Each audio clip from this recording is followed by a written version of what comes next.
Our Tuned Vines project is about seeing whether we can use some of the vast amount of genetic information that's been developed over the past decade or so in plants such as grapevine as a management tool for our viticulturists. And this project is about actually looking for ways to manage the vines by turning on and off specific targeted genes in a non-GMO way.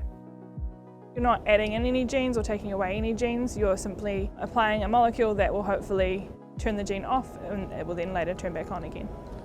We're growing a grapevine from tissue culture and we leave it in the climatron, which has got temperature, light and humidity controls.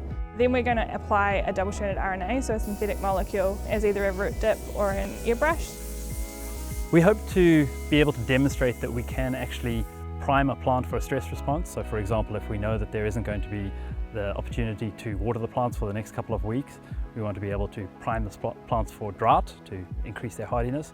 We might want to slow down their sugar ripening so that they're not ripening quite as fast as they might otherwise in a warmer climate scenario. This project will make use of a lot of the information we're learning from our Sauvignon Blanc project.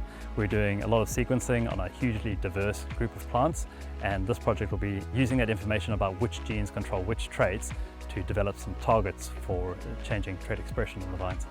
My experiment part of this project initially is to look at how the same plant being grown in different regions of New Zealand can have different epigenetic profile. For example, Marlborough Sauvignon Blanc is always known as having very different distinct flavor. So we are looking to compare the same plant grown in Marlborough and those grown in Hawke's Bay and Central Otago to see how they express their genes differently and whether they affect the wine quality. One of the big advantages of this type of approach for the wine industry is that it could be used in mature plants.